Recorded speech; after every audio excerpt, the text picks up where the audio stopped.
Assalamualaikum warahmatullahi wabarakatuh. Halo semua, perkenalkan namaku Kalista Masyahendi dan hari ini aku bakal jelasin ke kalian tentang polarisasi cahaya. Ayo kita mulai. Jadi sebenarnya apa sih polarisasi cahaya itu? Polarisasi cahaya adalah pengurangan intensitas cahaya karena berkurangnya komponen-komponen gelombang. Polarisasi adalah peristiwa penyerapan sebagian arah bidang getar dari gelombang. Gejala polarisasi hanya dapat dialami oleh gelombang transversal sehingga cahaya masuk gelombang transversal. Suatu gelombang yang mempunyai banyak arah getar disebut gelombang tak terpolarisasi, sedangkan gelombang yang memiliki satu arah getar disebut gelombang terpolarisasi. Selanjutnya ada penyebab dari polarisasi cahaya.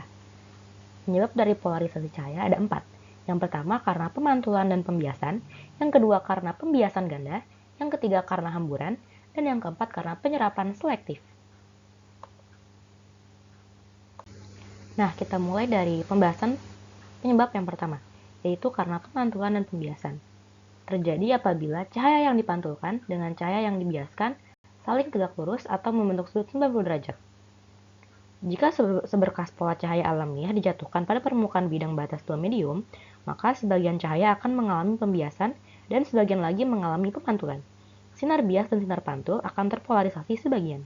Jika sudut sinar datang diubah-ubah pada suatu saat, sinar bias dan sinar pantul akan membentuk sudut 90 derajat.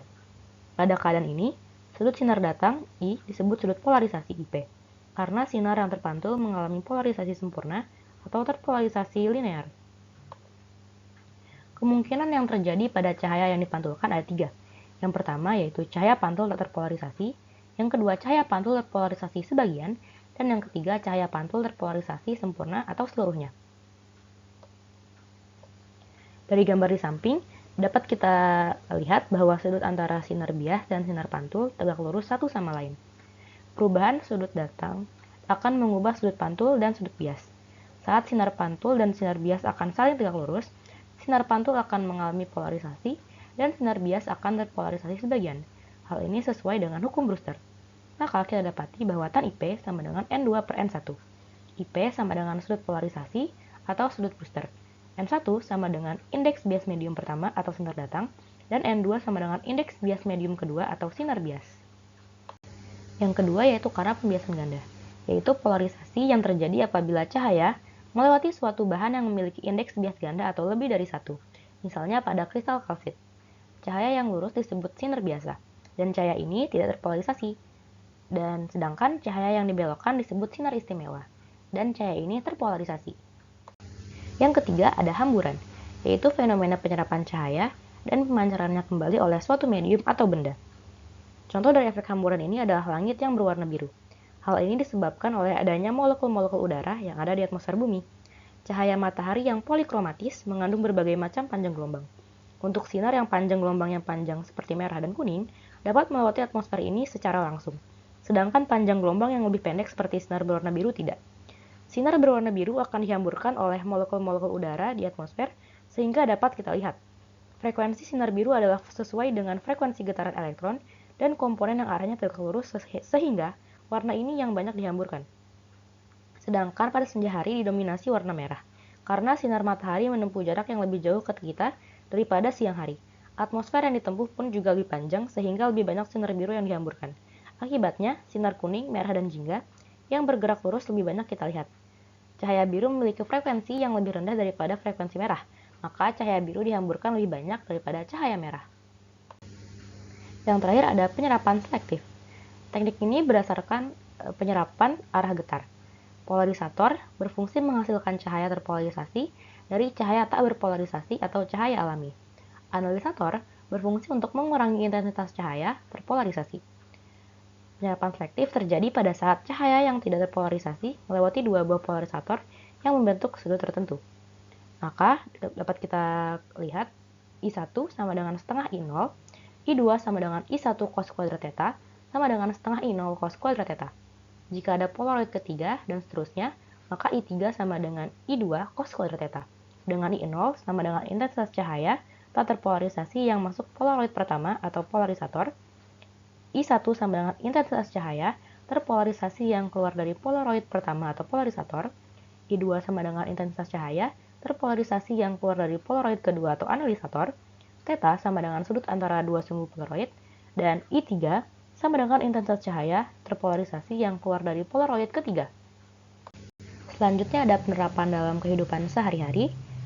Salah satu penerapan penting dalam kehidupan sehari-hari adalah proses polarisasi liquid crystal display, LCD atau LCD. LCD biasanya digunakan dalam berbagai tampilan, mulai dari jam digital, layar kalkulator, hingga layar televisi. LCD dapat diartikan alat peraga kristal cair, berisi dua filter polarisasi yang saling menyilang dan didukung oleh sebuah cermin. Biasanya, polarisator yang saling menyilang menghalangi semua cahaya yang melewatinya. Namun, di antara kedua filter itu terdapat lapisan kristal cair. Selain energi listrik, alat ini dipadamkan, kristalnya memutar sinar-sinar yang kuat dengan membentuk sudut 90 derajat. Sinar-sinar yang berputar itu kemudian dapat menembus filter penyaring bagian belakang. Kemudian sinar-sinar itu dipantulkan oleh cermin, sehingga peraga atau layar tampak putih. Angka atau huruf pada peraga dengan menyatakan daerah-daerah kristal cair, ini mengubah posisi kristal cair sehingga kristal-kristal tidak lagi memutar cahaya. Selanjutnya ada latihan soal. Soal pertama diambil dari soal UTBK SBMPTN. Seberkas sinar datang dari udara ke suatu medium optis yang memiliki indeks bias 4/3. Jika sinar yang dipantulkan berpolarisasi linear, maka besar sudut polarisasinya adalah, kita ketahui bahwa udara sama dengan N1 sama dengan 1. Indeks bias sama dengan N2 sama dengan 4/3. Besar sudut polarisasi atau IP sama dengan, kita ketahui bahwa tan IP sama dengan N2/N1. Tan IP sama dengan 4/3/1. Tan IP sama dengan 4/3, maka IP sama dengan 53 derajat. Soal kedua juga diambil dari soal UTBK SBMPTN. Seberkas cahaya terpolarisasi bidang intensitasnya I jatuh secara tegak lurus pada permukaan selembar polaroid. Jika cahaya yang ditransmisikan mempunyai intensitas I/4, berapa sudut antara bidang datang dan arah polarisasi polaroid? Kita ketahui bahwa I2 sama dengan I/4 dan I0 sama dengan I. Dan kita ketahui juga bahwa I2 sama dengan setengah I0 cos kuadrat theta.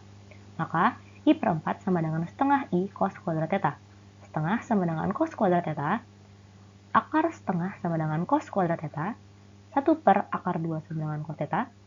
Setengah akar 2 sama dengan cos theta. Dan theta sama dengan 45 derajat. Soal terakhir diambil dari soal UTBK SBMPTN 2021. Perhatikan peristiwa berikut.